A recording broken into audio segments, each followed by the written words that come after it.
So welcome to another video of electricity. हम इस chapter को 99% ख़त्म कर चुके हैं। एक और वीडियो हमें चाहिए होगा जिससे कि हम इस चैप्टर को फुल्ली कंप्लीट कर पाएँ, है ना।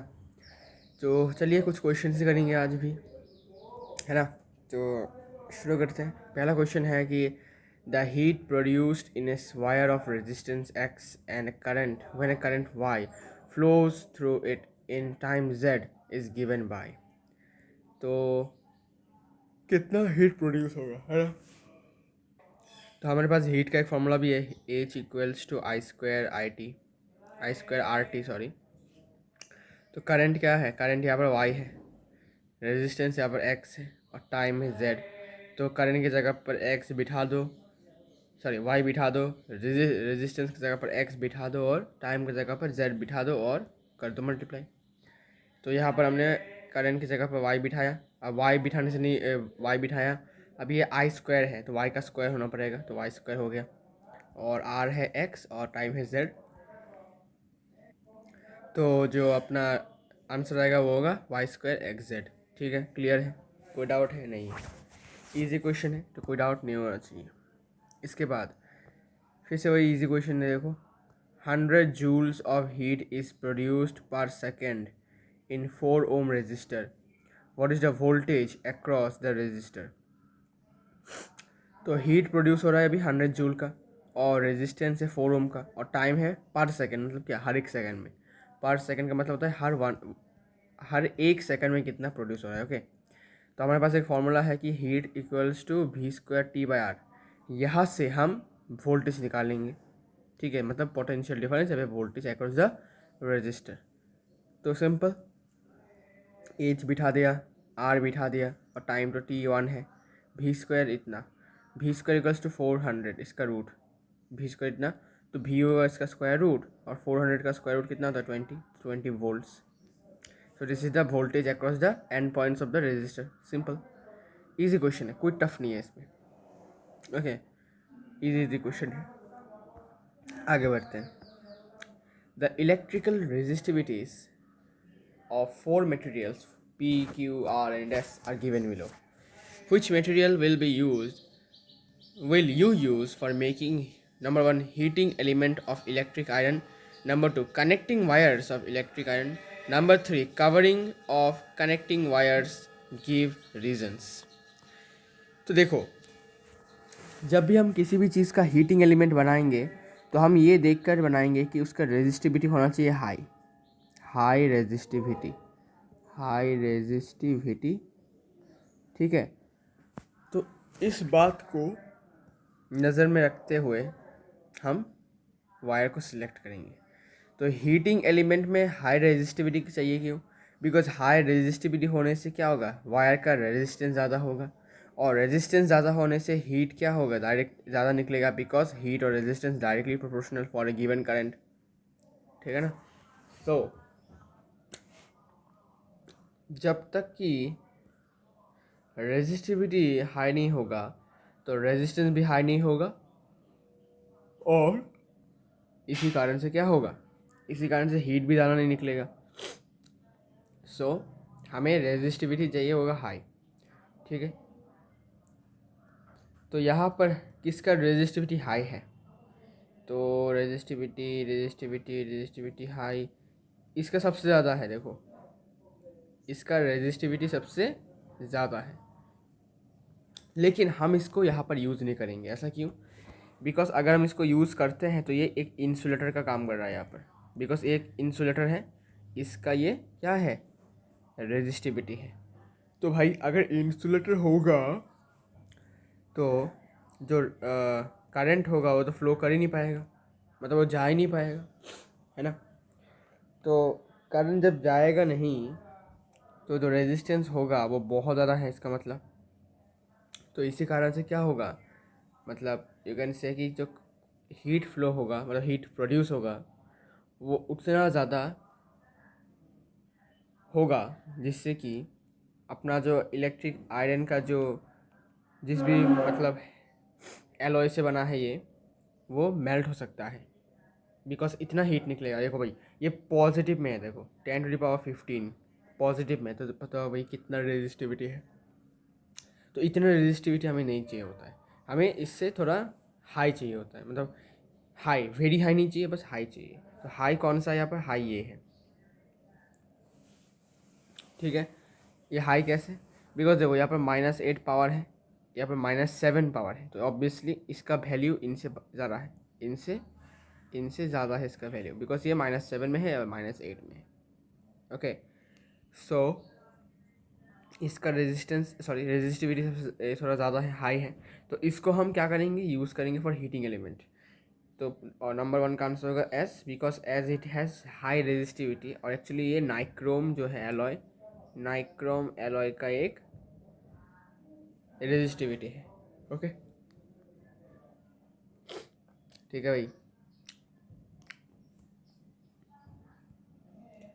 Now connecting wires of electric iron, मतलब हम जो इलेक्ट्रिक आयरन को सप्लाई देंगे करंट का, उस करंट का जो वायर्स होंगे वो किस रेजिस्टेंस का होना चाहिए, मतलब जिस वायर से भी करंट जाएगा और जो आयरन है उस आयरन में ये जाएगा और आयरन को ये क्या करेगा? वर्क करवाएगा, है ना। तो ये जो वायर जा रहा है, जहाँ से करंट जाएगा, उस वायर का रेजिस्टिविटी कितना होना चाहिए? तो ऑब्वियसली बहुत कम होना चाहिए, जिससे कि आसानी से ज़्यादा करंट फ्लो करे और रेजिस्टेंस थोड़ा कम हो, है ना, तो ज़्यादा से ज़्यादा करंट जा पाए, ठीक है ना। तो उसके लिए हम यहाँ से सबसे ज़्यादा कम रेजिस्टेंस चूज़ करेंगे, जो कि है क्यू। इसका रेजिस्टेंस सबसे कम है, ठीक है, इसका रेजिस्टेंस सबसे कम है। तो ये क्या है? ये एक कंडक्टर है, कंडक्टर मतलब कंडक्टर का रेजिस्टिविटी है, ठीक है। तो क्वेश्चन नंबर बी का आंसर होगा Q, as it has very low resistivity. और एक्चुअली ये कॉपर वायर का रेजिस्टिविटी है, ठीक है। और हमें पता है कि कॉपर वायर को हम क्या करते हैं? ये वायर्स में यूज़ करते हैं, जैसे घरों के वायर्स में, घर के वायर्स में, सपोज किसी भी इलेक्ट्रिकल अप्लायंस में जो कनेक्टिंग वायर्स होते हैं उसमें भी हम कॉपर यूज़ कर सकते हैं, या फिर और भी अच्छा हो तो सिल्वर भी यूज़ कर सकते हैं, लेकिन वो कॉस्टली होता है। सो कॉपर का है हमारा यूज़ है यहाँ पर। इसके बाद question number C, covering of connecting wires. तो अगर अब हम क्वेश्चन नंबर सी को देखते हैं, तो यहाँ पूछा गया है कि कवरिंग ऑफ कनेक्टिंग वायर, है ना। तो आपको याद रखना है, जब भी कवरिंग की बात आएगा, कवरिंग कैसे देते हैं हम कवरिंग देते हैं इंसुलेटर्स वाले मटेरियल जो होते हैं उनके मदद से। तो अगर हम किसी भी वायर के कवरिंग को, जब ये कवरिंग है, अगर हम इसको इंसुलेटर नहीं बनाएंगे तो क्या होगा? तो इसके अंदर से भी करंट पास होगा और तुम जब इसको छूओगे तो तुमको करंट शॉक लगेगा, है ना। वैसे ही यहाँ पर पूछा गया कि कौन सा तुमको मटेरियल यूज़ करना है जिससे कि हम कवरिंग ऑफ कनेक्टिंग वायर्स के तौर पे यूज़ कर सकते हैं। कौन से मटेरियल का बनाना पड़ेगा हमें कवरिंग? तो इसका आंसर होगा कि हमें मटेरियल आर का यूज़ करना पड़ेगा, बिकॉज मटेरियल आर का रेजिस्टिविटी सबसे ज़्यादा है, और जिसका रेजिस्टिविटी सबसे ज़्यादा होता है वो कौन होता है? इंसुलेटर होता है, ठीक है। और रेजिस्टिविटी ज़्यादा होने के कारण क्या होगा? रेजिस्टिविटी ज़्यादा होने के कारण रेजिस्टेंस ज़्यादा होगा, और रेजिस्टेंस ज़्यादा होने के कारण वहाँ से करंट क्या होगा? बहुत कम फ्लो होगा, ज़ीरो के बराबर कह सकते हो, 10:0। ओके, तो इससे क्या होगा कि जब तुम छूओगे उसको तो तुमको करंट शॉक नहीं मिलेगा, मतलब छूने के बाद तुमको शॉक नहीं मिलेगा, सिंपल सी बात है। तो इसके लिए हमें कवरिंग को करना पड़ेगा मटेरियल आर्ट से, इसको बनाना पड़ेगा, ओके, यूज़ करना पड़ेगा। सो ऑप्शन सी का आंसर होगा R, because it has very high resistivity. और एक्चुअली ये रबर जो है, रबर का है ये रेजिस्टिविटी, तो ये रबर का रेजिस्टिविटी है। और आपको पता है कि rubber is a bad conductor of electricity, मतलब ये अपने अंदर से इलेक्ट्रिसिटी को पास होने नहीं देता। तो ये बढ़िया बात है कि जब हम इसको टच करेंगे तो हमें शॉक नहीं लगेगा, ओके। अच्छा, तो ये वाला क्वेश्चन हमारा कंप्लीट हो चुका है। नाउ आगे बढ़ते हैं। ये बहुत ही इम्पोर्टेंट क्वेश्चन है, ठीक है।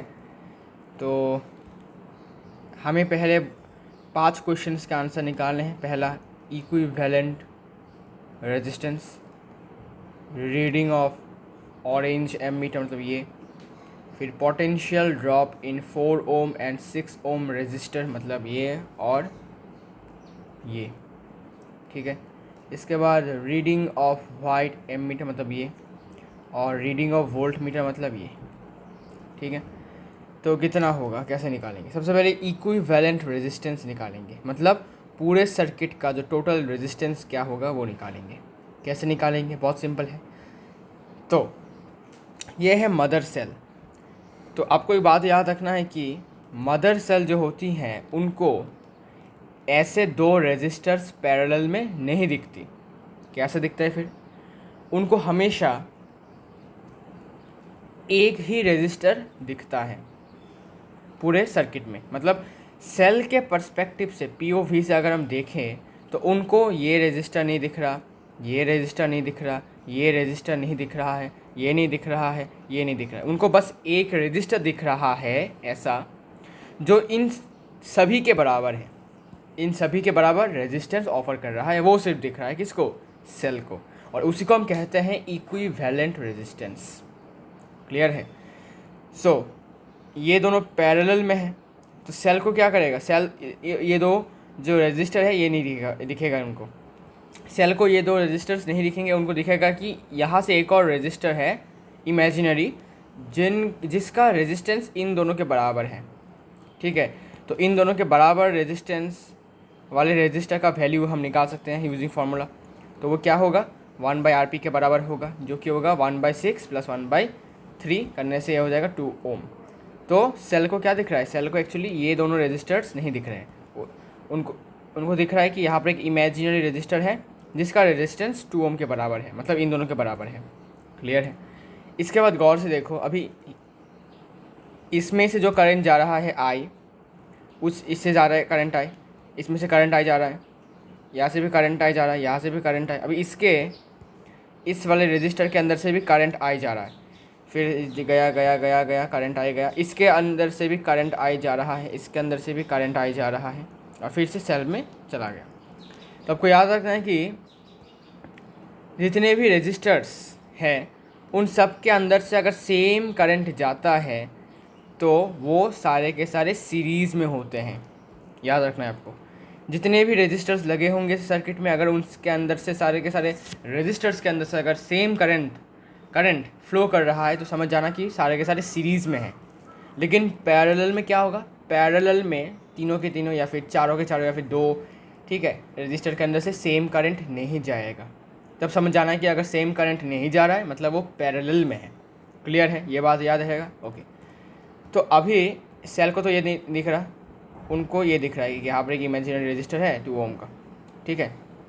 ओके, इसके बाद देखो इसके अंदर से भी सारे के सारे रजिस्टर के अंदर से सेम करंट जा रहा है, तो सारे के सारे सीरीज़ में है।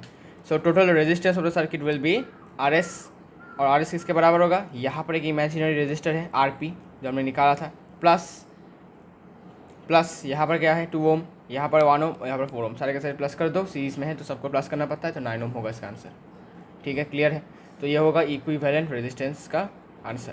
इसके बाद रीडिंग ऑफ ऑरेंज एमीटर।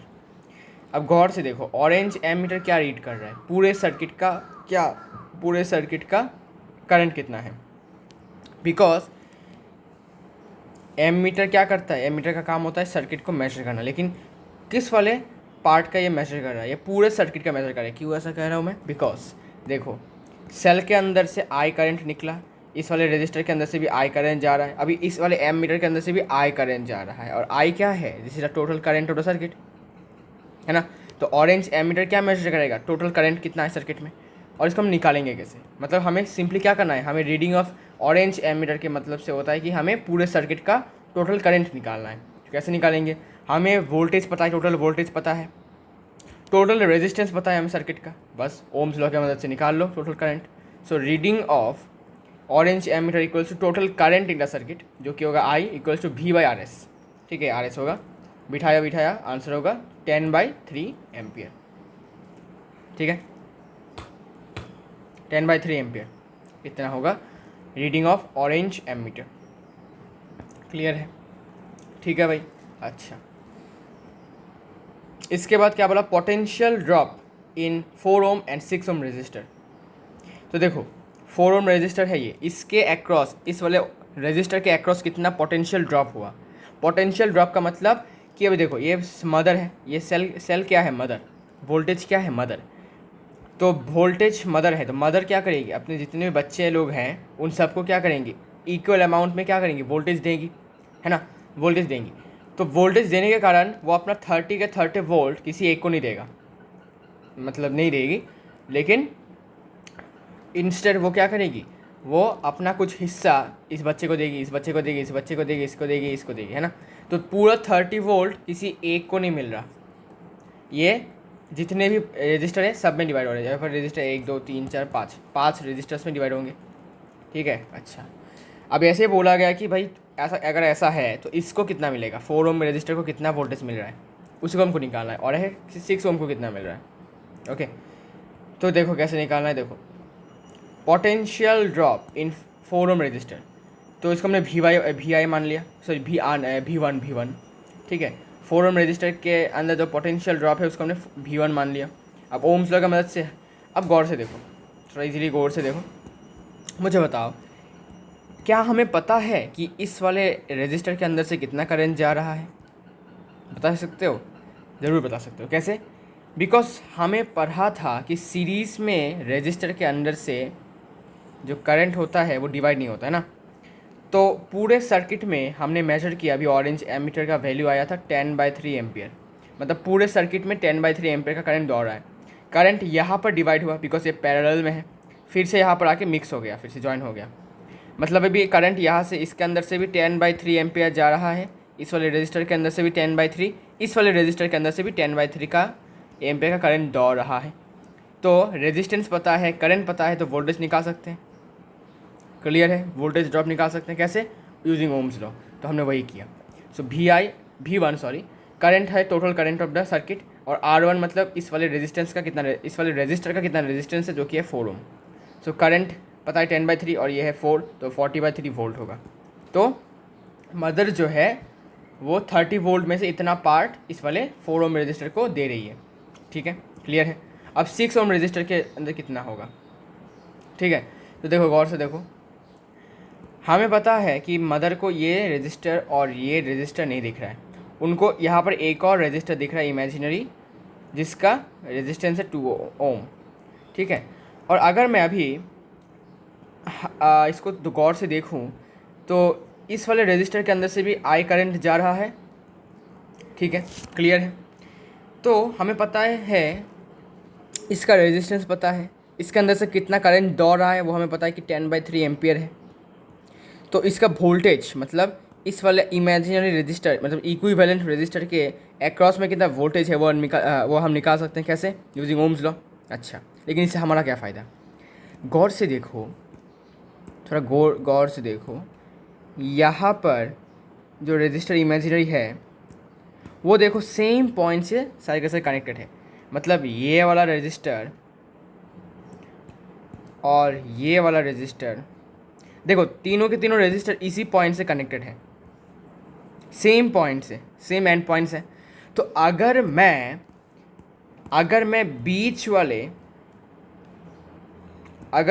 बीच वाले रजिस्टर का एंड पॉइंट्स पर, मतलब इन पॉइंट्स पर कितना वोल्टेज है वो अगर मैं निकाल लेता हूँ, तो वही वोल्टेज इस वाले रजिस्टर को भी मिल रहा है और इस वाले रजिस्टर को भी मिल रहा है। Because what is the reason? Parallel में है, तीनों के तीनों रजिस्टर पैरेलल में है। तो अगर मैं इस वाले इक्विवेलेंट रजिस्टर का एंड पॉइंट्स पे कितना वोल्टेज है वो निकाल लेता हूँ, वही वोल्टेज किसको मिल रहा है? वही वोल्टेज इस वाले रजिस्टर को भी मिल रहा है, इस वाले रजिस्टर को भी मिल रहा है। तो हमने वही किया। देखो, तो potential drop in 6 ohm resistor equals to potential drop in equivalent resistor, मतलब जो रजिस्टर सेल को दिख रहा है, मतलब मदर को दिख रहा है। ठीक है, तो हमने कैसे निकाला? तो V2, ठीक है, हमने 6 ओम रजिस्टर के वोल्टेज ड्रॉप को मान लिया V2, और इसके अंदर से टोटल करंट कितना जा रहा है बताओ। इसके अंदर से टोटल करंट जा रहा है, मतलब इक्विवेलेंट रेजिस्टर के अंदर से जो टोटल करंट जा रहा है वो सर्किट में जितना करंट है उसके बराबर है, मतलब टोटल करंट के बराबर है, जो कि I है। और रेजिस्टेंस कितना है, रेजिस्टेंस है RP के बराबर, ठीक है ना। मतलब इस वाले रेजिस्टर और इस वाले रेजिस्टर के इक्विवेलेंट के बराबर है इस वाले रेजिस्टर का वैल्यू, इस वाले रेजिस्टर का वैल्यू, है ना। ठीक है, तो यहाँ पर V2 हो गया current, total current of the circuit divided by resistance, that is equivalent resistance. तो ये कैलकुलेशन करने के बाद आता है 5/3 वोल्ट्स। मतलब कि ये जो इमेजिनरी रेजिस्टर है इसके एंड पॉइंट्स पर जो वोल्टेज है वो 5/3 वोल्ट्स है। इसके बाद इस वाले रेजिस्टर के भी एंड पॉइंट्स पर 5/3 वोल्ट है, और इस वाले रेजिस्टेंस के भी एंड पॉइंट्स पर 5/3 वोल्ट्स है, ठीक है, because they are all in parallel. तो हो गया, ठीक है। तो volt potential drop in 6 ohm resistor हो चुका है। Now question is reading of white ammeter. Reading of white ammeter कैसे निकालेंगे, बहुत इजी है। हमें बताना है कि हमें तो पता है कि करंट यहाँ से आ रहा था I करंट, फिर करंट के दो रास्ते मिल गए, तो एक चला गया I1 से, एक चला गया I2 से। अभी हमें बताना है कि I1 कितना है, मतलब इस वाले रास्ते से कितना करंट जाएगा। तो रास्ते से कितना करंट जा रहा है निकालने के लिए हमें पता है कि इस रास्ते के एंड पॉइंट्स पर, इस वाले पॉइंट A पर और इस वाले पॉइंट B पर जो वोल्टेज है वो हमने निकाला अभी 5/3 वोल्ट्स है, और इस वाले रास्ते में जो रुकावट है वो 6 ओम है। तो हम फिर से ओम्स लॉ की मदद से V=IR की मदद से फिर से यहाँ से हम करंट निकाल सकते हैं। तो हमने वही किया। देखो, reading of white ammeter I1 मान लिया इसको। सो वोल्टेज है V2, उस वाले 6 ओम रजिस्टर का वोल्टेज है V2, और इसका रेजिस्टेंस R3 मान लिया जो 6 है। तो डिवाइड करो, कैलकुलेशन करो, तो 5/18 एम्पियर का करंट जा रहा है किससे, इस वाले वाइट एम्पियर से, वाइट एमीटर, एम्पियर नहीं, एमीटर से, ठीक है। मतलब सिंपल भाषा में बोलूँ तो इस रास्ते से 5/18 एम्पियर का करंट जा रहा है, और बाकी रास्ते से तुम 10/3 से 5/18 को माइनस कर दो तो इतना करंट जाएगा इस वाले रास्ते से, ठीक है, ओके। लेकिन वो पूछा नहीं गया तो मैं लिखूँगा नहीं। इसके बाद देखो रीडिंग ऑफ वोल्ट मीटर। तो वोल्ट मीटर कहाँ लगा है वो देखना पड़ेगा सबसे पहले। तो वोल्ट मीटर लगा है 4 ओम रजिस्टर के अक्रॉस, ठीक है। तो हमें पता है कि 4 ओम रजिस्टर के अंदर से जा रहा है total current of the circuit, that is 10/3 ampere. तो रेजिस्टेंस पता है, करंट पता है, तो वोल्टेज निकाल लो और वही होगा वोल्ट मीटर का रीडिंग, बस सिंपल। वो हमने ऑलरेडी निकाल लिया है। देखो potential drop in 4 ohm meter का जो आंसर है वही होगा रीडिंग ऑफ वोल्ट मीटर, ठीक है। तो यहाँ पर फिर से देखो reading of voltmeter will be V1 मान लिया, V1 तो का total current of the circuit into resistance of the resistor, that is 4 ohm. तो इससे करने से फिर से वही मिल जाता है हमारा, ठीक है। तो ऑलरेडी हमारा पता ही है, पहले भी निकाल लिया था वोल्ट मीटर का reading, so no issues, okay. तो बहुत इजी क्वेश्चन है, बस थोड़ा सा आपको समझ के करना है। आगे बढ़ते हैं। A charge of 100 coulomb flows through a bulb in 5 minutes, how much current is flowing through the bulb. बहुत इजी है, चार्ज गिवन है 100 कूलॉम्ब है, टाइम गिवन है 5 मिनट्स, कितना चार्ज फ्लो कर रहा है, मतलब कितना करंट फ्लो कर रहा है। सो चार्ज 100 कूलॉम्ब है, टाइम 5 मिनट, इसको सेकंड्स में कन्वर्ट करना पड़ेगा, कन्वर्ट कर दिया 300 सेकंड्स में। अब हमारे पास करंट का एक फॉर्मूला है कि चार्ज अपॉन टाइम, चार्ज बिठा दो टाइम बिठा दो, हो गया 0.3 एम्पियर आंसर, बस बच्चों जैसा क्वेश्चन था, है ना, ओके। तो ये वाला क्वेश्चन हो गया था, हाँ। चलिए इसके बाद आगे बढ़ते हैं। देखो the maximum resistance which can be made using 4 resistors each of resistance half ohm is. तो हमारे पास 4 हाफ ओम रेजिस्टर के रेजिस्टर्स हैं, तो हम इनको कैसे अरेंज करें या फिर कैसे कनेक्ट करें जिससे कि हमें मैक्सिमम रेजिस्टेंस मिले। तो आपको हमने बोला था कि सीरीज़ में कनेक्ट करने के बाद हमें मैक्सिमम रेजिस्टेंस मिलता है, ठीक है। तो हम क्या करेंगे, it can be made by connecting them in series, बस सिंपल। आपको दिखा भी देना है कि कैसे, और मैक्सिमम क्या होगा। तो RS equals to R1 R2 R3 R4, सब में हाफ हाफ है, तो हाफ करके 4 बार है, तो हाफ इंटू 4 कर दिया तो 2 ओम होगा। मतलब मैक्सिमम जितना रेजिस्टेंस तुम इन 4 हाफ ओम वाले रेजिस्टर से फॉर्म कर सकते हो, फिर बना सकते हो, वो होगा 2 ओम। इससे ज़्यादा तुम बना ही नहीं सकते, इतना होगा ये मैक्सिमम है, इससे ज़्यादा तुम रेजिस्टेंस बना नहीं सकते इन 4 हाफ ओम रेजिस्टर्स के मदद से, ठीक है। तो बहुत इजी क्वेश्चन है, तो मैं ज़्यादा इसमें टाइम वेस्ट नहीं कर रहा। ठीक है, कोई दिक्कत नहीं है, एकदम आराम से हो जाता है ये क्वेश्चन। अब देखो एक और क्वेश्चन है। A current 1 ampere is drawn by a filament of an electric bulb. Number of electrons passing through a cross section of the filament in 16 seconds would be रफली। तो हमें नंबर ऑफ इलेक्ट्रॉन्स निकालना है, मतलब N निकालना है, ठीक है। सो करंट पता है 1 एम्पियर, टाइम है 16 सेकेंड्स और ई पता है 1.6 × 10⁻⁻⁻⁰ कूलम। तो हमारे पास एक फॉर्मूला था कि current equals to N E by T, ठीक है, current equals to N E by T. So N is the number of electrons, ठीक है। तुम लिख लेना कि let the number of electrons be N, let number of electrons equals to N, ठीक है, ये लिख लेना। तो यहाँ से तुम सब कुछ पता ही है, एन निकाल लो भाई, एन हो जाएगा तुम्हारा 10⁻20, ठीक है। आंसर मिला लेना करने के बाद, तुम खुद करना, देख देख के मत करो, ठीक है, खुद प्रैक्टिस करो, बिकॉज इजी क्वेश्चन है, अगर तुम इसमें भी अटके तो कैसे चलेगा ना। सो तुम खुद करने की कोशिश करो, बिकॉज एग्जाम में तुमको ऐसे करके नहीं मिलेगा ना। ओके, तो इतना इजी क्वेश्चन है, मैं आगे बढ़ता हूँ। अब देखो ये थोड़ा इंपॉर्टेंट क्वेश्चन है, थोड़ा सा मार्क करो भाई, ये इंपॉर्टेंट क्वेश्चन है। In order to move a charge of 3 coulomb between 2 points on a conducting wire, 12 joule of work is done. So how much increase or decrease in the voltage will increase the work done on the same amount of charge to 36 joule? तो question को समझते हैं। तो मैं थोड़ा यहाँ लिखता हूँ, जगह है यहाँ पर। क्वेश्चन में बोला गया है कि सपोज पॉइंट ए से मैं एक चार्ज को पॉइंट बी तक ले जा रहा हूँ, तो चार्ज का जो वैल्यू है वो 3 कूलॉम्ब है, ठीक है। तो क्वेश्चन में गिवन है कि तुमने सपोज माना कि पॉइंट ए से पॉइंट बी तक तुमने एक चार्ज को लिया जिस चार्ज का वैल्यू है 3 कूलॉम्ब, और ले जाने के बाद, मतलब ले जाने में तुमको 12 जूल का वर्क करना पड़ा, ठीक है, 12 जूल को तुमको काम करना पड़ा। अब पूछा गया है कि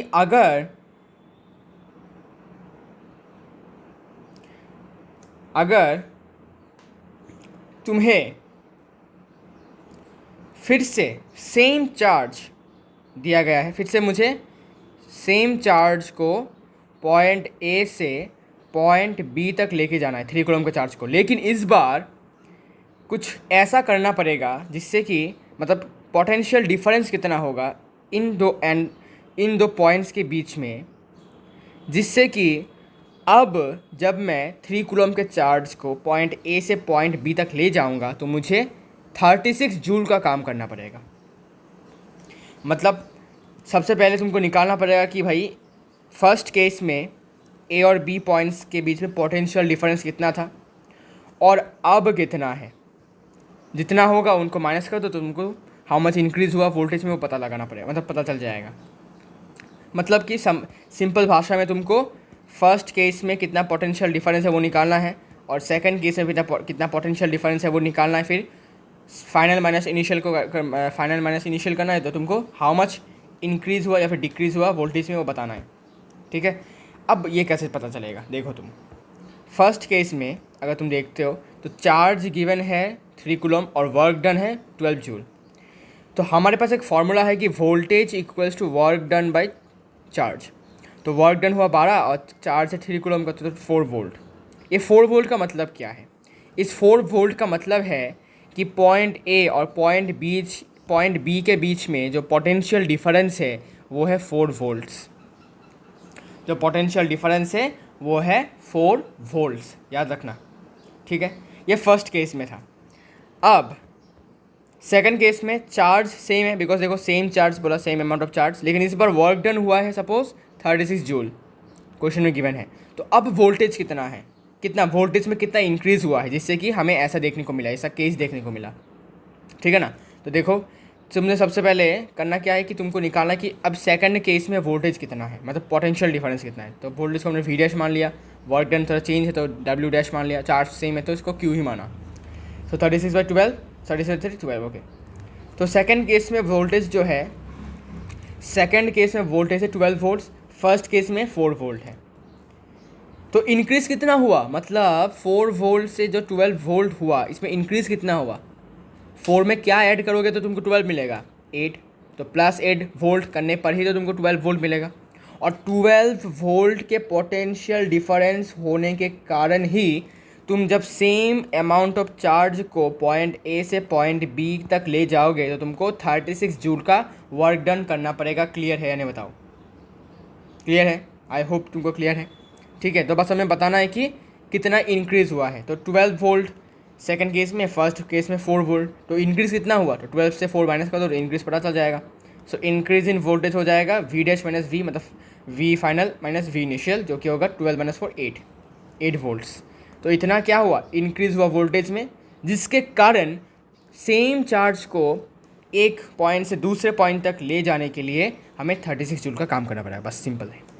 ठीक है, क्लियर है? बस और कुछ नहीं चाहिए। अब देखो भाई, बहुत ही खतरनाक क्वेश्चन है, इजी क्वेश्चन नहीं है, मतलब इंपॉर्टेंट क्वेश्चन है। बहुत लोग इसमें गलती कर देते हैं, आई नो। ठीक है, इसलिए मैंने इसको इंपॉर्टेंट मार्क किया है। तो एक वायर है, ठीक है, और इसका जो रेडियस है पहले r था, अब इसका रेडियस 2r हो चुका है, मतलब डबल हो चुका है radius. So the new resistance is, अब न्यू रेजिस्टेंस कितना होगा? ठीक है, तो देखते हैं कितना हो सकता है, तो देखते हैं क्या होता है। तो हमने मान लिया कि जो वायर है उसका जो लेंथ है वो L मान लिया, और एरिया ऑफ क्रॉस सेक्शन को हमने A मान लिया, और रेजिस्टेंस को हमने R मान लिया। ठीक है, ओके। अच्छा, अब हमें पता है कि एरिया ऑफ क्रॉस सेक्शन कितना होता है? πr²। क्यों? बिकॉज जो एरिया ऑफ क्रॉस सेक्शन होता है वो सर्कल होता है। ओके, तो सर्कल का एरिया कितना होता है? πr²। क्लियर है? ओके। तो इतने जो गिवन इन्फॉर्मेशन है उसके मदद से अगर हम रेजिस्टेंस निकालें वायर का, तो रेजिस्टेंस का अपना फॉर्मूला है, resistance equals to row L/A। तो L सेम है, रो सेम है, और A भी इतना होगा। ठीक है ना, ये नॉर्मल है, ओरिजिनल वाला। ठीक है, जब रेडियस R था, अब रेडियस डबल हुआ तो R हो गया, देखो radius got doubled, clearly radius got double, radius double हुआ 2R हो गया। अब एरिया ऑफ क्रॉस सेक्शन को हमने A डैश मान लिया, कितना होगा? π2r², मतलब पाई इंटू 4r², जो लिख सकते हैं हम 4πr²। ठीक है, मतलब हमें पता है कि A का वैल्यू πr² था, तो πr² के जगह पर मैं A लिख सकता हूँ, तो 4A लिखा तो 4A होगा। मतलब new area of cross section will be 4 times the original area of cross section. Clear है? ओके। लेकिन सिर्फ इतना लिखने से आंसर नहीं होगा आपका। जब एरिया बढ़ेगा 4 टाइम्स तो लेंथ भी घटेगा बाय 4 टाइम्स, बाय 1/4 टाइम्स। ठीक है, क्यों ऐसा? बिकॉज हमें पता है कि लेंथ के साथ area of cross section of the conductor is inversely proportional. अगर लेंथ लंबाई बढ़ जाएगी तो एरिया ऑफ क्रॉस सेक्शन घट जाएगा, और अगर एरिया ऑफ क्रॉस सेक्शन बढ़ेगा तो लेंथ घटेगा। यही होता है इनवर्सली प्रोपोर्शनल। तुम इसको प्रैक्टिकली भी करके देख सकते हो। तुम्हारे घर में अगर क्ले है, जो हम बचपन में खेलते थे क्ले से, तो अगर तुमको क्ले अगर तुम्हारे घर में है, अगर या फिर तुम खरीद के ला सकते हो दुकान से फॉर डूइंग दिस पर्पस, एक this practical you can say experiment one kind of. तो लेंथ भी क्या होगा? Length also gets changed by 1/4 times the original length. तो मैं कह रहा था कि क्ले से आपको क्या करना है, घर पर आपको एक वायर जैसा कुछ बनाना है। ठीक है, एकदम पतला। पहले आपको थोड़ा मोटा वायर बनाना है। ठीक है, मोटा वायर आपको बनाना है। फिर देखना कि इसका जो आपको मेजरमेंट ले लेना है। ठीक है, इसका एरिया ऑफ क्रॉस सेक्शन का मेजरमेंट ले लेना है, और लेंथ की मेजरमेंट की ज़रूरत नहीं, आप आंखों से भी बता सकते हो, है ना। अच्छा, तो पहले आपको थोड़ा मोटा वाला थोड़ा बनाना है। ठीक है, वायर टाइप बनाना है, सिलिंड्रिकल। ठीक है, सिलिंड्रिकल बनाने से भी होगा। फिर आपको क्या करना है, इसको खींचना है, खींच के तो लंबा कर देना है एकदम ऐसे। खींचने के बाद फिर से तुमको एरिया ऑफ क्रॉस सेक्शन का मेजरमेंट लेना है। फिर से स्केल से ले सकते हो, या फिर आपके आंखों के अंदाज से आप कर सकते हो ना। ओके, तो देखोगे कि जब तुमने लेंथ को बढ़ाया, लेंथ को डबल किया, तो area of cross section 1/2 times घट गया। ठीक है, वैसे ही जब एरिया को बढ़ाओगे, मतलब एरिया को जब तुम डबल करोगे, तो लेंथ भी तुमको मिल जाएगा कि ये हाफ हो गया length. Okay, just like that. क्योंकि अभी एरिया कितना हुआ है, देखो न्यू एरिया जो है ओरिजिनल से 4 टाइम्स ज़्यादा है, मतलब एरिया क्या हो गया, 4 टाइम्स ज़्यादा हो गया, तो लेंथ क्या होगा, वो भी 4 टाइम्स कम हो जाएगा। तो new length will be L' will be L/4। अब तुमको सब में बिठा देना है इसको। बिठा दो भाई। So new resistance will be R dash. तो रो सेम रहेगा। रो सेम क्यों? बिकॉज मटेरियल या फिर टेम्परेचर के चेंज होने से ही सिर्फ रेजिस्टिविटी चेंज होता है। लेंथ एरिया में चेंज होने से रेजिस्टिविटी को फ़र्क नहीं पड़ता। रेजिस्टिविटी किसी भी मटेरियल का एक प्रॉपर्टी होता है, मटेरियल का प्रॉपर्टी होता है वो, ठीक है। तुम मटेरियल को लंबा करो, छोटा करो, बड़ा करो, उससे उसको कोई फ़र्क नहीं पड़ता। तुम मटेरियल को चेंज करो तब उसका रेजिस्टिविटी बदलेगा। अगर तुम अभी कॉपर के वायर को लेकर उसको खींचा तो उसका रेजिस्टिविटी सेम रहेगा, कॉपर का वायर का रेजिस्टिविटी के बराबर ही रहेगा। लेकिन अगर तुम कॉपर वायर को हटाकर एक आयरन का वायर या फिर एक एल्यूमिनियम का वायर लोगे, फिर इसको स्ट्रेच करोगे तो उसका रेजिस्टिविटी अलग होगा, ठीक है। तो जब तक कि तुम वायर को बदल नहीं रहे हो तब तक रेजिस्टिविटी सेम है, तो इसलिए यहाँ पर रो भी सेम होगा, ठीक है। लेकिन लेंथ एरिया बदलेगा बिकॉज रेजिस्टेंस तो इसमें डिपेंड करता है। Okay, so L dash by A dash. L dash कितना है भाई? L by 4। ए डैश कितना है भाई? 4a। बिठा दो, बिठा दिया। एल बाई 4 करने के बाद एल बाई 16 है। अब इस 1/16 को लिख सकते हैं ऐसे कुछ, 1/16 इंटू रो एल बाई ए। और रो एल बाई ए क्या होता है? रेजिस्टेंस, ओरिजिनल रेजिस्टेंस होता वायर। बस इसकी जगह पर बिठा दिया, हो गया। सो रेजिस्टेंस कितना होगा भाई? रेजिस्टेंस होगा पुराने रेजिस्टेंस के, मतलब ओरिजिनल रेजिस्टेंस के 1/16 टाइम। क्लियर है? ओके। तो गलती कहा होता है लोगों से कि वो सिर्फ और सिर्फ एरिया को 4 टाइम्स करके क्वेश्चन को सॉल्व कर देते हैं और उनका आंसर गलत हो जाता है।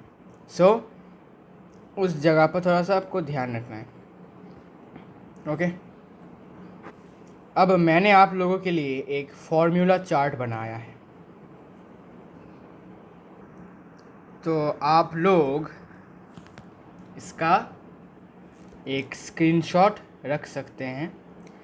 मतलब चैप्टर में जितने भी फॉर्मूलेस यूज्ड होंगे वो सारे के सारे चीज़ें यहाँ पर इंक्लूडेड हैं। So if you want you can keep a screenshot. Okay, अगर तुम लोगों को चाहिए, मतलब तुमको लगता है कि भाई मैं फॉर्मूलेस मुझे याद रहते नहीं हैं, तो तुम लोग एक काम कर सकते हो, तुम लोग आराम से इसका स्क्रीनशॉट ले सकते हो। यहाँ पर जितने भी फॉर्मूलेस लगेंगे इस चैप्टर में वो सारे के सारे यहाँ पर इंक्लूडेड है, ठीक है। तो एक ही जगह पर तुमको सारे के सारे फॉर्मूलेस मिल जाएंगे। क्लियर है? ठीक है भाई, क्लियर होने का क्या मतलब है यहाँ पर, ठीक है। सो आई होप तुम लोगों ने ले लिया है, ले लिया होगा। तो चलिए शुरू करते हैं, आगे बढ़ते हैं। आइए,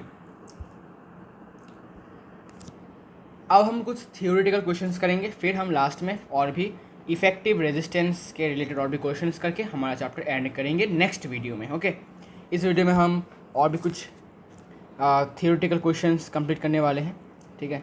चलिए शुरू करते हैं। 40 electric bulbs are connected in series with the mains of a 220 volt. After one bulb is fused, what will happen to the remaining bulbs and why? If the remaining 39 bulbs are again connected in series again across the same main, what will be the effect on illumination? मतलब पहले तुमने 40 bulbs को series में connect किया, ठीक है। तो series में कनेक्ट करने के बाद 220 वोल्ट्स के अक्रॉस कनेक्ट किया, ओके। अब हुआ क्या कि एक बल्ब जो है वो फ्यूज़ हो गया, ख़राब हो गया। So what will happen to the remaining bulbs and why? तो मैंने आपको बोला था कि घरों में जितने भी कनेक्शंस होते हैं डोमेस्टिक कनेक्शन, उसमें पैरेलल कनेक्शन यूज़ होता है, डोमेस्टिक में सीरीज़ यूज़ नहीं होता। वाई सो? रीज़न बताया था। सीरीज़ में एक डिसएडवांटेज है, बहुत ख़राब सा डिसएडवांटेज है कि सीरीज़ में अगर एक अप्लायंस भी ख़राब हो जाता है किसी कारण से या फिर फ्यूज़ हो जाता है तो बाकी के भी क्या हो जाते हैं? Stops working. बाकी के अप्लायंस भी चलना बंद कर देते हैं। तो ये एक प्रॉब्लम है भाई।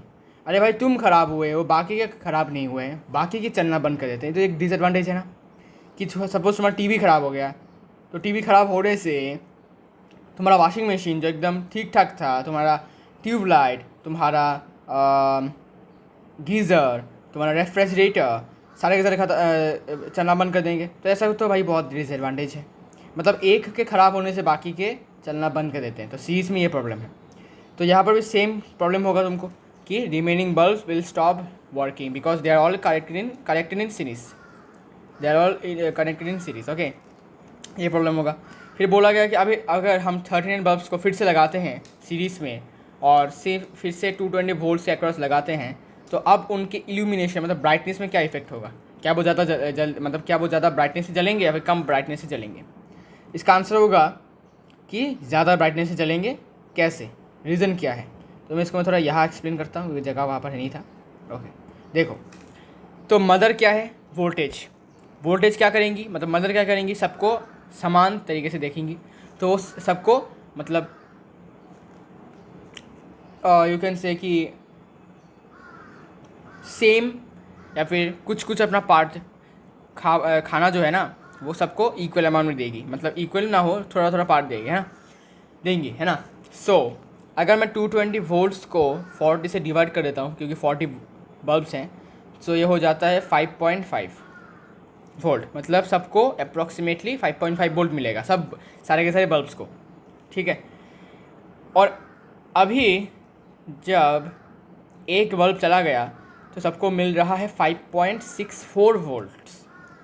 तो गौर से देखो, पहले केस में सबको 5.5 मिल रहा था वोल्ट्स, और अभी थोड़ा ज़्यादा मिल रहा है 5.64, मतलब 0 पॉइंट समथिंग से ज़्यादा मिल रहा है।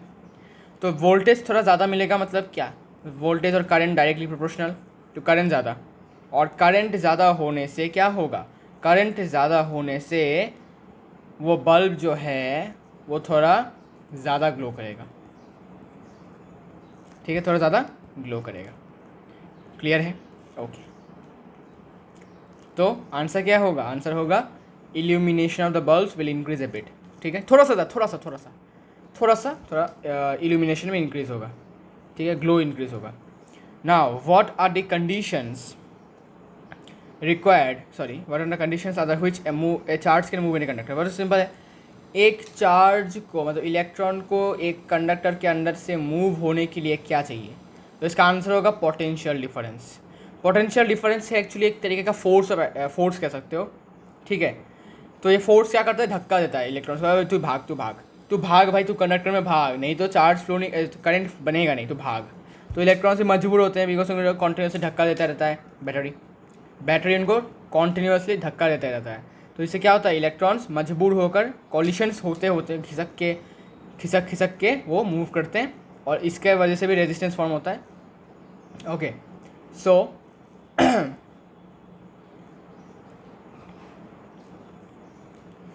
this is the main condition required for a charge to move in a conductor. So charges can move only if there is an electric potential difference along the conductor.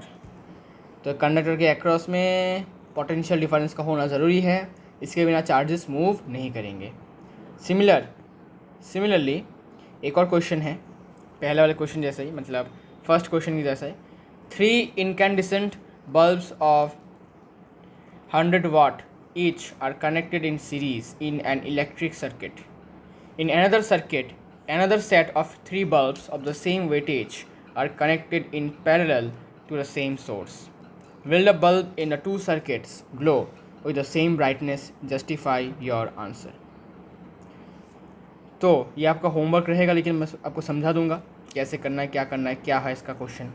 तो question ये है कि suppose आपके पास 3 bulbs हैं जिनका power है 100 वाट। पहले इनको सीरीज़ में लगाया गया, फिर इनको पैरेलल में लगाया गया, सेम, ठीक है, सेम बल्ब्स को। तो अब बोला गया कि किस सर्किट में ज़्यादा ग्लो करेंगे, वो क्या दोनों में ही सेम ब्राइटनेस से ग्लो करेंगे या फिर किसी में ज़्यादा करेंगे। तो इसका आंसर होगा कि सीरीज़ में कम ब्राइटनेस से ग्लो करेगा। क्यों, बिकॉज सीरीज़ में वोल्टेज डिवाइड होने के कारण सब में वोल्टेज का कुछ कंपोनेंट जाएगा, जिससे कि इनका ब्राइटनेस जो होगा कम होगा, बिकॉज इनके अंदर से भी करंट क्या होगा, कम फ्लो करेगा, ठीक है। ब्राइटनेस कम होने से, वोल्टेज कम होने से करंट थोड़ा कम फ्लो करेगा। सबके अंदर से सेम करंट फ्लो करेगा, लेकिन थोड़ा कम। लेकिन पैरेलल में ऐसा नहीं है भाई। पैरेलल में सब में क्या हो रहा है, सेम वोल्टेज मिल रहा है सबको। तो सेम वोल्टेज मिल रहा है, खाना सबका सेम मिल रहा है, तो वो भी क्या होंगे, सारे के सारे हेल्दी रहेंगे, मतलब ज़्यादा ग्लो करेंगे, ठीक है। तो पैरेलल होगा इसका आंसर। और बोला गया कि अगर इनमें से दोनों ही केसेस में अगर एक बल्ब ख़राब हो जाता है, फ्यूज़ हो जाता है, तो कौन सा क्या बाकी के बल्ब भी जलते रहेंगे? दोनों ही सर्किट में नहीं। सीरीज़ में अगर एक बल्ब ख़राब हो गया तो बाकी के चलना बंद कर देंगे, लेकिन पैरेलल में ऐसा नहीं है। पैरेलल में बोलते हैं कि तुम ख़राब हो जाओ, हमें क्या फ़र्क पड़ता है, हम तो अपना चलेंगे भाई। तो पैरेलल में नो चेंज, अपना आराम से चलते जाएंगे, वर्क करेंगे बाकी के बल्ब्स, लेकिन सीरीज़ में स्टॉप्स वर्किंग, बाकी के स्टॉप्स वर्किंग। ठीक है भाई, ये होगा इसका आंसर। अभी एक और क्वेश्चन की तरफ बढ़ रहे हैं हम। That 2 electric bulbs of 50 watt and 100 watt are given. Which one will be brighter when they are connected in parallel? Okay. 2 electric bulbs है तुम्हारे पास, एक 50 वाट का, एक 100 वाट का। ओके, तो किस मतलब कौन सा ज़्यादा ब्राइटली जलेगा जब इनको हम पैरेलल में कनेक्ट करेंगे? तो देखो, हमें रेजिस्टेंस का एक फॉर्मूला पता है, आई मीन टू से कि पावर का एक फार्मूला पता है जो कि है V²/R। ठीक है, और हमें पता है कि पैरेलल में वोल्टेज क्या होता है, पैरेलल में voltage remains the same. Okay, मतलब इस वाले बल्ब को जितना वोल्टेज मिल रहा है उतना ही वोल्टेज इसको भी मिलेगा। ओके ओके, मतलब यहाँ पर V कांस्टेंट मान लेंगे हम। तो V कांस्टेंट होने से हम इसे लिख सकते हैं कि P inversely proportional to the resistance of the bulb. तो यहाँ से हम लिख सकते हैं P inversely proportional to the resistance of the bulb. मतलब जिसका पावर ज़्यादा उसमें उस बल्ब का रेजिस्टेंस कम, रुकावट कम, तो ज़्यादा करंट जाएगा उस बल्ब के अंदर और वो ज़्यादा ग्लो करेगा। सिंपल सा लॉजिक है।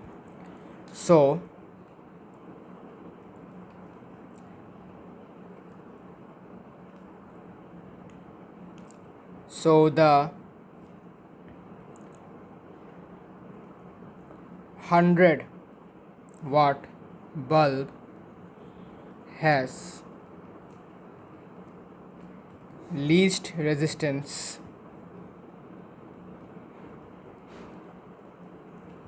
and hence more current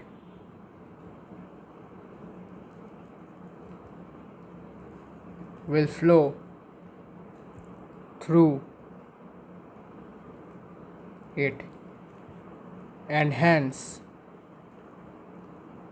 it will glow brighter। समझे? उसको सेम वोल्टेज मिल रहा है, मदर सेम खाना दोनों को दे रही है। अब जिसने मना किया, जो ज़्यादा मना कर रहा है, मतलब मुझे नहीं खाना, उसको खाना कम मिलेगा तो वो ज़्यादा हेल्दी नहीं होगा। सिंपल सा लॉजिक है। जो मना कम कर रहा है, मतलब जिसमें रेजिस्टेंस कम है, वो ज़्यादा खाना खा पा रहा है, मतलब ज़्यादा खाना खा रहा है, मतलब वो कम मना कर रहा है। ठीक है तुम दे सकते हो, दे दो मुझे, खाना खा रहा है मुझे, है। तो इसका मतलब वो ज़्यादा हेल्दी होगा, मतलब सिंपल सा लॉजिक है, वो ज़्यादा ग्लो करेगा। ठीक है, आप चाहो तो और भी अच्छे से स्टेटमेंट लिख सकते हो, ऐसा नहीं है कि मेरा वाला लिखो। मैं बस आपको कॉन्सेप्ट समझा रहा हूँ, यहाँ पर लिखना आपको खुद है। ये बस कॉन्सेप्ट है, कॉन्सेप्ट क्लियर रखना है। बाकी यहाँ पर जितने भी मैंने लिखा है सबके लिए मैं बता रहा हूँ। अगर आपके पास और भी बेहतरीन आंसर्स हैं, लिखना है तो लिख सकते हो। आई एम नॉट फोर्सिंग कि मेरा वाला लिखो। ओके, आगे बढ़ते हैं। क्वेश्चन है कि given n resistor each of resistance R, how will you combine them to get maximum and minimum effective resistance?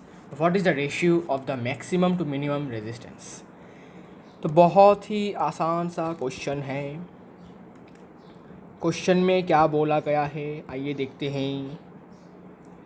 अपने पास n नंबर ऑफ रजिस्टर्स हैं और सारे के सारे रजिस्टर, मतलब हर एक रजिस्टर का जो रेजिस्टेंस है वो R है, कैपिटल R। तो हम इसे कैसे कंबाइन करें n नंबर ऑफ रजिस्टर्स को, जिससे कि हमें मैक्सिमम रेजिस्टेंस मिले, और कैसे करें कंबाइन जिससे कि हमें मिनिमम रेजिस्टेंस मिले, और फिर मैक्सिमम और मिनिमम का जो रेशियो है वो हमें निकालना है। तो मैंने आपको बोला था कि मैक्सिमम रेजिस्टेंस सीरीज़ में पॉसिबल है और मिनिमम रेजिस्टेंस पैरेलल में पॉसिबल है। तो बस सिंपल। सो रोमन 1 से लिखो, for maximum resistance for maximum resistance we have to connect or combine the resistors in series. Clear है? So maximum resistance we have to connect them in series. ठीक है, तो मैक्सिमम रेजिस्टेंस सीरीज़ में होगा और कितना होगा वो भी निकालना पड़ेगा आपको. सो सीरीज़ का फॉर्मूला क्या है भाई? सीरीज़ का formula R S equals to resistance R plus resistance R plus resistance R plus ऐसे कितने रजिस्टर्स है भाई? एन नंबर ऑफ रजिस्टर्स है, तो एन टाइम्स तुमको इसको प्लस करते रहना पड़ेगा. So that means R into N.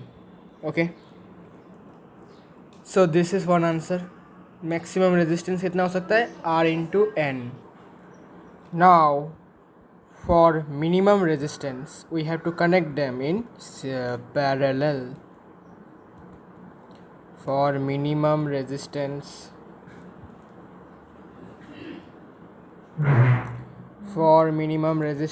we have to connect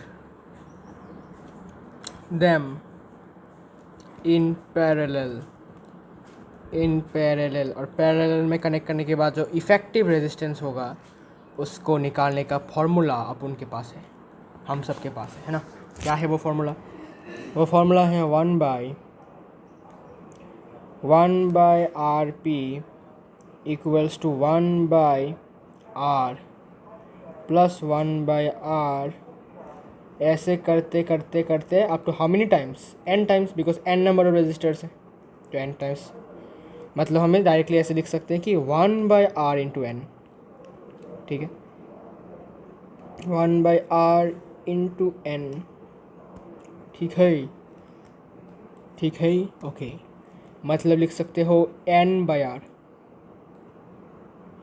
ठीक है, सो this is the minimum effective resistance. अब इनका रेशियो कर लेते हैं. नाउ रेशियो होगा मैक्सिमम बाय मिनिमम. ठीक है, मैक्सिमम टू द मिनिमम बोला है, तो मैक्सिमम था r इंटू एन और मिनिमम है n/r. ओके, क्लियर है? ओके, क्लियर है. अब r और r कैंसिल. ठीक है, ओह सॉरी, थोड़ा गलत हो गया. गलत इसलिए है बिकॉज ये n/r नहीं होगा, r/n होगा. कैसे? बिकॉज ये तो 1/rp है ना. Sorry, this is actually equals to 1/rp.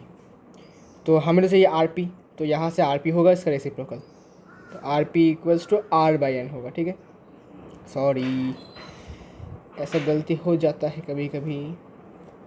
Okay, तो r/n होगा इसका. ठीक है, अब इसको हम यहाँ पे लिखेंगे, ये हो जाएगा r/n. r और r कैंसिल और ये वाला n इसमें जाके मल्टीप्लाई, तो n into N N square. तो रेशियो क्या होगा? रेशियो का वैल्यू हो रहा है n² is the answer. Okay, so I hope it is clear. Now this is the last question of this video. very important question है.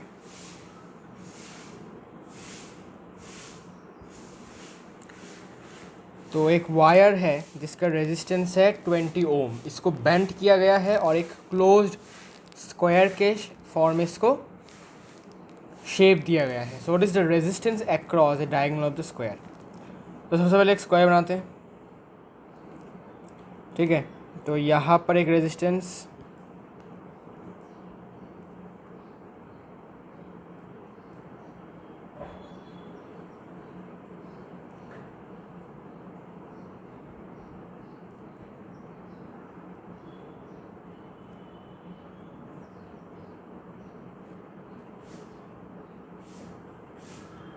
ठीक है, ऐसे क्लोज्ड स्क्वायर के शेप में है. और इसके डायगोनल के अक्रॉस कितना होगा? मतलब like this. across the diagonal.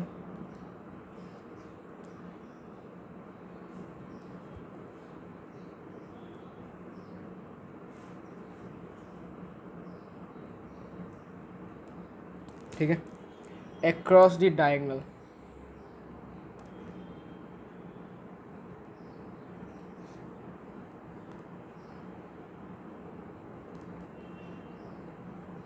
ठीक है, और डायग्राम कुछ ऐसा बनेगा, ठीक है, बीच का लाइन नहीं देना, बस इसका मैंने रफ के लिए किया था। Okay nice. तो ये है ए, ये है बी मान लेता हूँ, ठीक है। अच्छा, इसको पूरा नाम ही दे देता हूँ एक्चुअली, ए बी सी और ये डी। तो हमें ए सी डायगनल के अक्रॉस कितना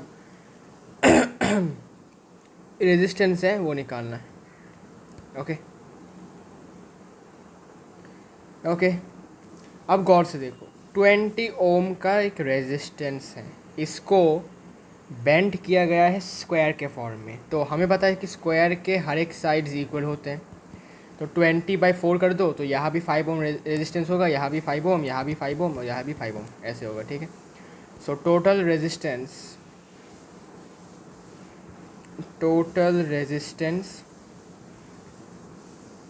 हो गिवन है 20 ओम।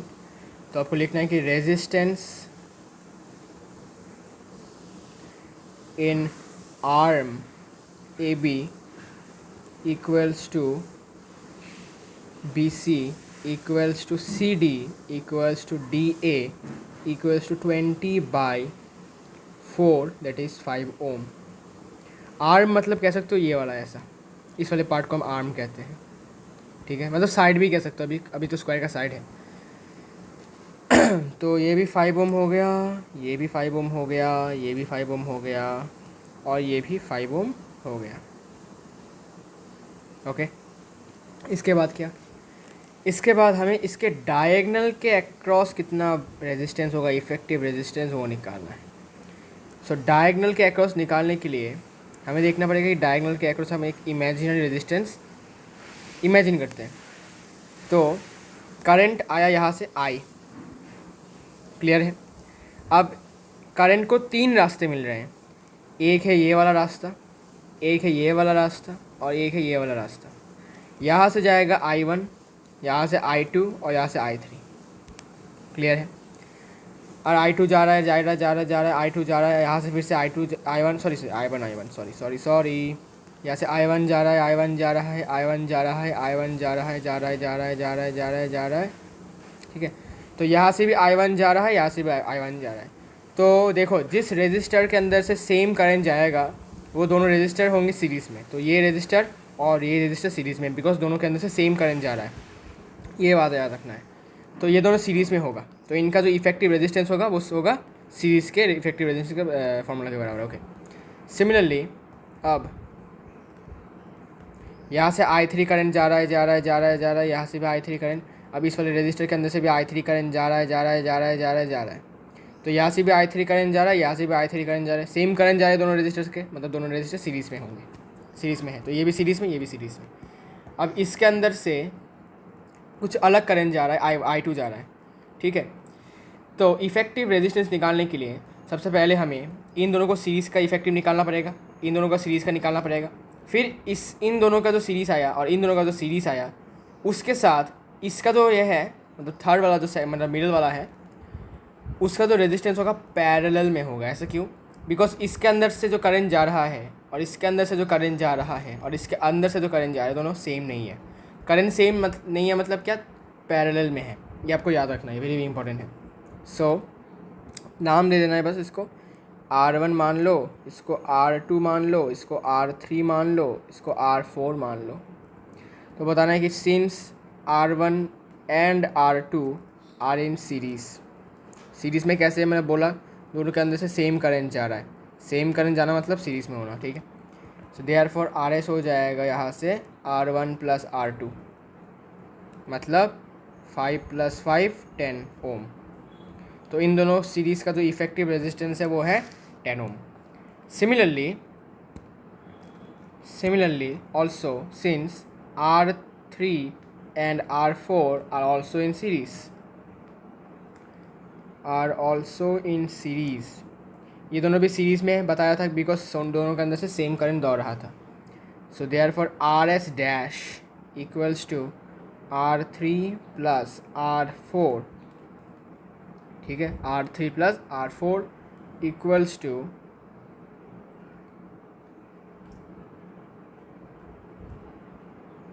5 प्लस 5 इक्वल्स टू 10 ओम. ठीक है, अब हमने तो यहाँ पर एक इमेजिनरी रेजिस्टर इमेजिन किया था. इसका रेजिस्टेंस कैसे निकालेंगे? अगर मैं इसको थोड़ा अलग तरीके से सोचूं, मतलब अगर हम थोड़ा सा सर्किट को थोड़ा सा मॉडिफाई करते हैं अभी, तो ये कुछ ऐसे दिखेगा. देखो, ये डायगोनल है स्क्वायर का. अब ये ऐसे दिखेगा.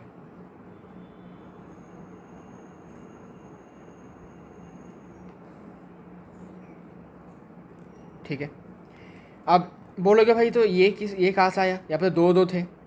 एक्चुअली ये जो है this is the effective resistance of the two resistors that are in series. मतलब ये है 10 ओम. सिमिलरली ये भी है क्या 10 ओम. ये क्या है? ये R3 और R4 का जो इफेक्टिव रेजिस्टेंस है वो है. अब ये दोनों क्या है? ये दोनों पैरेलल में है. कैसे पैरेलल में है भाई? बता सकते हो कैसे पैरेलल में? बिकॉज इसके अंदर से जा रहा है I1 और इसके अंदर से जा रहा है I2. तो करंट क्या हो रहा है? इसके अंदर से अलग करंट जा रहा है, इसके अंदर से अलग करंट जा रहा है. तो अलग अलग करंट जाएगा, तो मतलब ये दोनों पैरेलल में है, आपको याद रखना है. तो अगर हम इन दोनों का अगर हम इफेक्टिव रेजिस्टेंस निकाल लेते हैं तो वो कौन सा आएगा? वो ऐसा आएगा. यहाँ पर एक इमेजिनरी रेजिस्टर आएगा और हमें यही चाहिए. So the resistance